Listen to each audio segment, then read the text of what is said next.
Bonjour. Veuillez, s'il vous plaît, dire votre numéro d'équipe à la caméra. 15-18. Bonjour. Merci.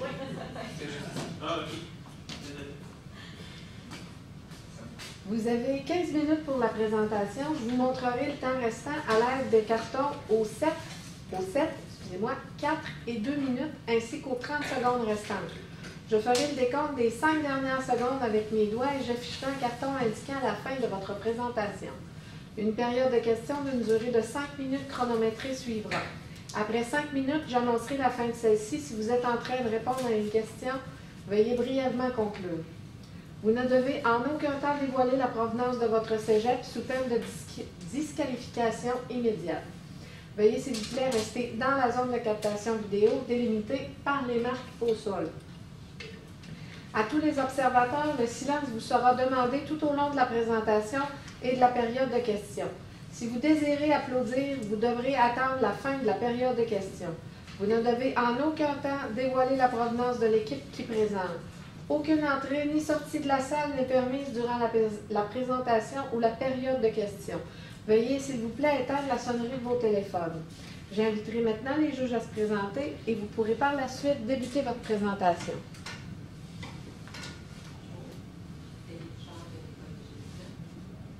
Bonjour, Jean-Luc Bernard, chargé de cours en marketing ici à l'école de gestion. Bonjour, Daniel Poireau, directeur de développement de marché chez Desjardins. Bonjour, Catherine Pelletier, analyste en recherche marketing chez Lucette Montréal. Bonjour, Audrey Avril, chez la Banque Canada pour les marques et la Bonjour à tous, j'espère que vous allez bien. Je vais me présenter. Mon nom c'est Julien Boulet. Ici, on a Laurent Grotti-Dufresne et ici, on a Rémi Turc. On va vous présenter justement l'étude de cas sur l'école de gestion de l'Université de Québec à Trois-Rivières. On a justement une problématique. On va essayer justement on est persuadé qu'on va pouvoir trouver une bonne solution. Vous avez des problèmes, on va trouver des solutions avec ça. Donc, l'ordre du jour de la présentation, dans le fond, il consiste à présenter le mandat, la problématique, l'objectif, les clientèles cibles, les stratégies de communication. On va aussi vous présenter le budget et l'échéancier. Il y a aussi par la suite le suivi et le contrôle et on va finir par la conclusion. Donc, le mandat, il consiste à élaborer un plan de communication intégré visant à augmenter la notoriété du programme de baccalauréat en administration des affaires de l'école de gestion de l'Université du Québec de Trois-Rivières et à mettre en valeur son contenu. Donc, la problématique, en fait, c'est qu'il y a un manque de notoriété des programmes de l'école de gestion de l'Université du Québec à Trois-Rivières. OK, donc on continue avec l'analyse de la situation, donc tout ce qui est force, faiblesse, opportunité, menace. Alors les forces, ce qu'on a pu déduire dans les documents, c'était une bonne image de marque pour l'école de gestion de Québec à Trois-Rivières. Donc que ce soit par l'utilisation du bleu, couleur qui éprouve la sincérité et la crédibilité, ou que ce soit juste par le logo, c'est vraiment une bonne image de marque, un bon branding. Ouvert sur le monde, donc des partenariats à l'étranger, ça peut permettre aux élèves de suivre une formation dans divers pays, donc à l'international. On peut penser en Europe principalement. Participation aux activités promotionnelles, on trouvait que c'était une bonne force, que ce soit pour les portes ouvertes, donc pour l'Université de Québec à Trois-Rivières, ou même lors d'événements que des étudiants, comme aujourd'hui à la Place à la Relève, et bien l'école de gestion de l'UQTR est présente comme partenaire. Pour ce qui est des faiblesses, donc peut-être un manque de visibilité pour les programmes comme on l'a mentionné, puis c'est sur ça aujourd'hui qu'on va travailler. Donc voilà. Réputation à améliorer. Il y a de grands compétiteurs assez proches. On peut penser au HEC Montréal qui ont une très bonne réputation, donc c'est difficile de compétitionner avec ça. Opportunité très intéressante, donc le potentiel pour les gens d'affaires. Les étudiants qui sont en gestion de commerce au cégep. Potentiel aussi pour les pays francophones à l'international. Donc, des étudiants internationaux peuvent venir ici faire leurs études. de préférence qui parlent français, bien sûr. Les menaces, Trois-Rivières est plus loin. Certaines fois, les gens vont décider d'aller à Montréal parce que c'est plus proche, même si c'est une grande ville, il y a des pour et des contre tout ça. Comme j'en ai parlé, la réputation des écoles à Montréal est supérieure. C'est beaucoup de concurrence, donc voilà pour l'analyse de la situation. Donc, l'objectif consiste à proposer un plan de communication qui mise sur des arguments séduisants pour les jeunes. Donc, je vais vous présenter 3 clientèles cibles. Donc, tout d'abord, nous avons David Lemieux, âgé de 22 ans. Il habite à Saint-Paul. Il étudie en gestion de commerce, donc il finit bientôt son programme. Donc, il est en train d'en rechercher une université. Il déteste les grandes villes, donc par exemple Montréal, même la ville de Québec. Il est passionné de marketing et surtout, il recherche une ville active. Donc, on sait que Trois-Rivières, c'est une ville très active. En deuxième lieu, nous avons Axel Lafontaine, âgé de 23 ans. La personne vient de France, donc à Paris. Il envisage d'étudier au Québec. Aussi, la personne recherche une ville que le coût de la vie est très basse, donc que Trois-Rivières, c'est un très bon exemple. La personne est aussi passionnée de gestion, donc tout ce qui touche à la gestion de stock, d'entrepôt. Et donc, vu qu'elle vit en France, vu qu'elle va venir au Québec, elle va quand même de nouvelles personnes, donc pour elle, c'est très important. Ensuite, en dernier, nous avons Marie Courzon, âgée de 24 ans. Elle vient de Belgique. Elle a toujours voulu étudier à l'extérieur de son pays, donc le Québec, c'est une très bonne opportunité. Donc, qui dit étudiante, elle aussi, elle cherche un endroit que le coût de la vie est très basse. Donc, Trois-Rivières aussi, c'est un très bon exemple. Elle est passionnée de ressources humaines et elle est active sur les réseaux sociaux. Pour les stratégies de communication, on en a trouvé 3. La première, justement, ce serait d'améliorer votre visibilité sur les réseaux sociaux. On est conscient justement que vous êtes un petit peu sur Facebook, mais encore, il y a un petit peu beaucoup en fait d'amélioration à faire. Mais aussi, si on veut attirer les jeunes, c'est important de penser à d'aller sur d'autres réseaux sociaux, comme par exemple sur Instagram. Beaucoup de jeunes, notamment moi, sont sur Instagram. Donc, peut-être s'installer sur ces différents réseaux sociaux-là va améliorer beaucoup plus votre visibilité. Si je peux me permettre une petite parenthèse pour les réseaux sociaux, en lien avec la problématique, ce qu'on devrait faire vraiment sur les réseaux sociaux comme Facebook et Instagram, c'est de lancer des campagnes. On ferait des capsules vidéo pour montrer dans le fond des témoignages, que ce soit des professeurs, des étudiants, pour vraiment présenter les divers programmes offerts à l'école de gestion. Parce que c'est vrai que votre problème, parce que le problème justement de votre entreprise, c'est que on connaît bien justement le logo, votre image de marque, mais on ne connaît pas justement ce que vous pouvez offrir dans l'entreprise et vos programmes. La deuxième, ce serait d'offrir des bourses à l'international. L'international, ce que je veux dire, plus aller vers les pays d'Europe, comme on avait parlé justement avec notre clientèle ici, aller en France, en Belgique, en Suisse, des pays qui sont francophones, et les attirer justement au Québec. Donc, justement, notre idée, justement, ce serait de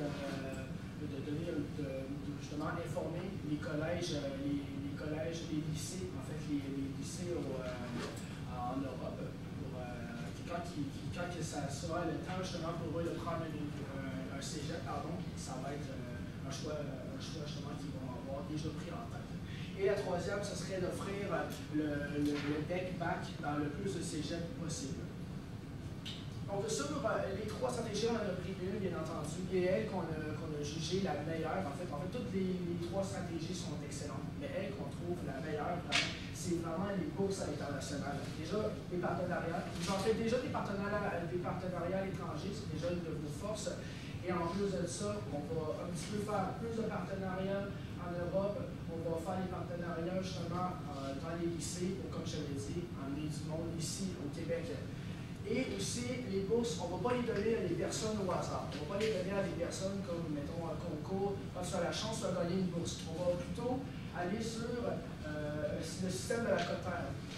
Meilleur ta cotère va être, mieux tu vas avoir des chances de gagner une bourse. On dirait que quelqu'un qui a une cotère de 30 va être les personnes qui pourraient gagner une bourse justement de notre entreprise.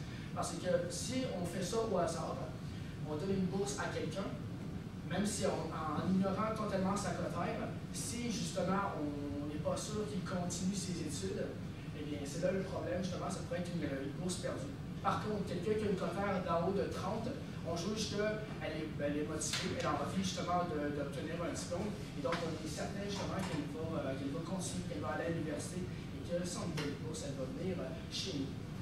Aussi, les livrets ou les pamphlets, ce serait une bonne solution justement pour avoir une meilleure moyen de communication. Dans ces pamphlets-là, justement, on pourrait les donner, notamment, justement dans les portes ouvertes de cégep.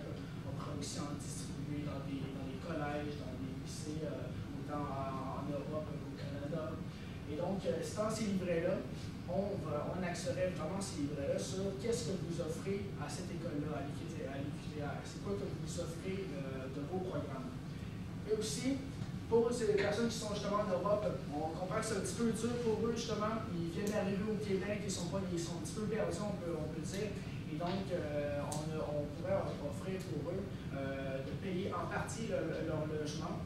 Ça pourrait varier de personne en personne, mais on estime justement que $200 par mois de logement payé par personne pour les 100 premières personnes qui sont inscrites. Ça pourrait être une bonne idée justement de les motiver, parce que c'est pas souvent très évident de quitter son vie familiale puis d'aller dans un autre pays totalement à l'opposé de la planète et vivre très loin de ce que vous connaissez.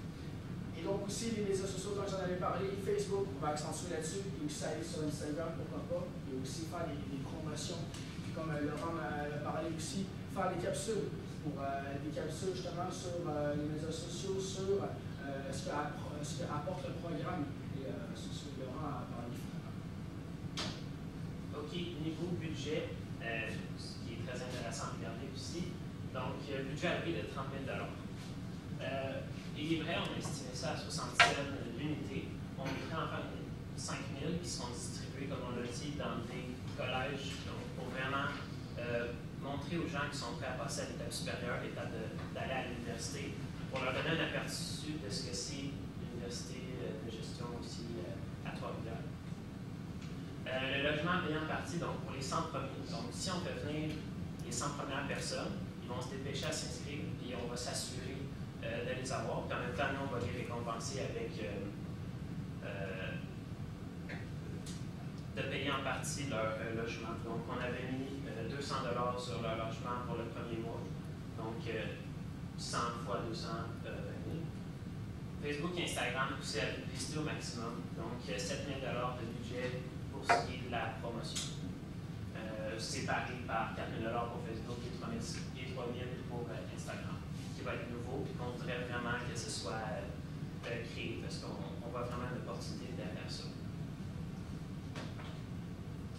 Donc, l'échéancier, les partenariats pour vraiment faire des téléphones, écrire des mails, on voudrait de préférence que ce soit fait au mois d'août et septembre pour que quand l'école, donc le collège va recommencer, les étudiants vont commencer à regarder où ils veulent aller l'an prochain à l'université.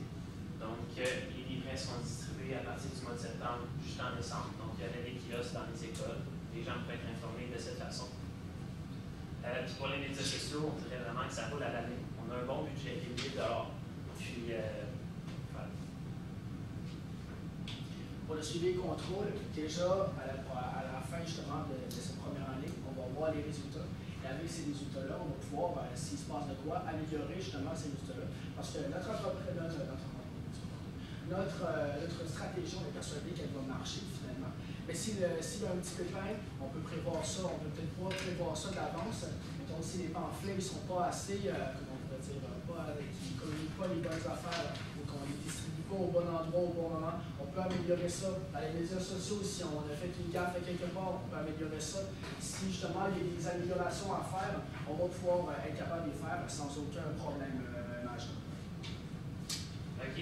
En définitive, d'après la problématique qu'on a reçue avec cette étude de cas, nous, on a vraiment voulu améliorer la notoriété de l'université. On a vraiment voulu faire la promotion des programmes de l'université. Puis, on pense que notre stratégie de traité, c'est la meilleure. Parce qu'on a vu que d'autres universités d'ici, donc au Québec, attiraient beaucoup les gens d'ailleurs. C'est sous le même principe qu'on veut y aller. C'est une stratégie gagnant-gagnant, que ce soit pour l'université et pour les étudiants. que j'avais peut-être dit, ce qu'on avait peut-être oublié au sujet de la bourse, qui n'était peut-être pas mentionné dans le budget, eh bien, c'est qu'une fois que l'élève aura appliqué à l'école, ben, il y aura comme un crédit qui sera fait sur sa facture totale. Donc, on ne connaît pas exactement les prix, on ne connaît pas exactement vos frais, mais on pourrait trouver moyen de baisser la facture. Comme ça, il y a un élève d'inscrit, on ne donne pas de l'argent à l'élève comme 500 $ que nous, on va lui donner en chèque. C'est vraiment une fois qu'il est inscrit, bien, ça va coûter moins cher. Donc, voilà, pour en conclusion. Puis, c'est tout. On croit vraiment que cette stratégie est la meilleure. On vous souhaite une excellente fin de journée. Merci pour votre écoute.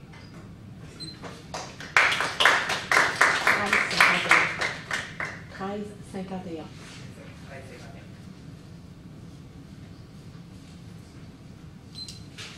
Je vais commencer. C'est quoi votre objectif de communication prioritaire à l'intérieur de la communication, l'école de gestion?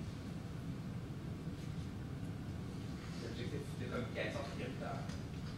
L'objectif de communication prioritaire, c'est justement de faire en sorte que le monde sache c'est quoi votre programme, justement. Comme on avait dit, on connaît très bien justement le QTR, on connaît votre image de marque, on ne connaît pas très bien les programmes que vous proposez. Dans les pamphlets, justement, c'est là où est-ce qu'on va vraiment faire beaucoup de points.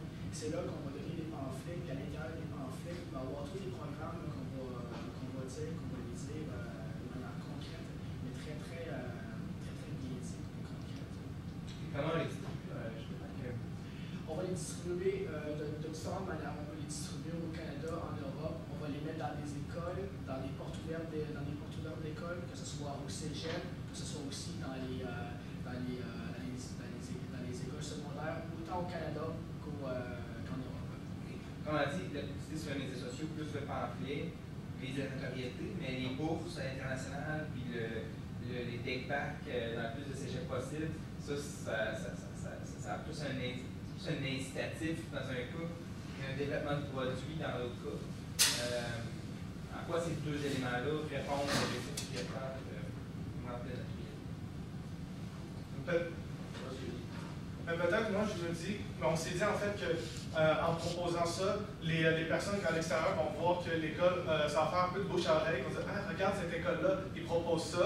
Puis là, ça va faire en sorte, ah, ça a l'air d'une très bonne école, ah, ils proposent ceci, cela. Donc, ça va avoir une meilleure visibilité, ils proposent plusieurs affaires différentes que les autres écoles ne proposeraient pas. Donc, nous, c'est plus comme ça, on s'est aligné. OK.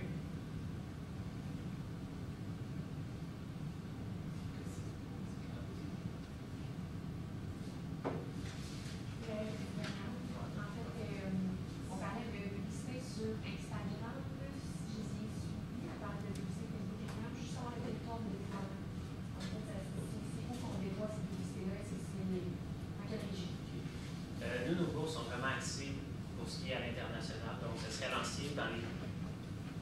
On viserait les personnes qui font partie des collèges dans lesquels on a un partenariat pour Instagram. OK, on publie la bourse. Ben, on fait mention, comme je comprends, le centre de la question, la tournure de la question.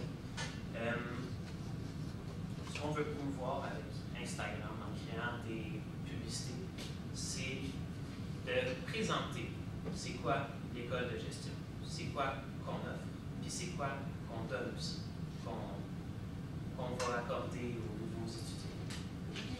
Cette publicité-là, elle est à l'international. Oui, ça va être parce que. Oui, donc on va chercher. Puis pour vraiment cibler les bonnes personnes, on va cibler les personnes auxquelles leur école est partenaire avec l'école de gestion. Puis, y a-t-il un axe de message? C'est quoi le message clé qu'on va passer à travers toutes ces actions-là? Ça me paraît un peu hétérogène. Donc, y a-t-il moyen, l'idée de comment on va faire pour rattacher toutes ces offensives-là à un message qui différencie l'école de gestion? Mettons dans les médias sociaux. Dans toutes les actions, normalement, c'est communication marketing intégrée, on a un message qu'on intègre l'ensemble de nos contacts à ce message clé-là, qui est généralement soit un élément différenciateur. Qu'est-ce qui différencie à vos yeux l'école de gestion? Pourquoi vous, étudiants, vous iriez là comment, en parlant là-dessus, allez vous en servir comme force motrice dans votre communication? Ben, je pense que ça. Il y a un lien aussi avec Trois-Rivières, la ville. Donc, au contraire, mettons, de Montréal, qui est une grande ville, qui peut avoir beaucoup de circulation, de trafic, beaucoup de personnes. Il y a des gens qui veulent se situer dans une ville comme Trois-Rivières. Trois-Rivières, c'est pas une petite ville, c'est pas une très grande ville. Ça se situe un peu au milieu. Puis c'est une ville qui est active, donc les étudiants, c'est ça qu'ils recherchent.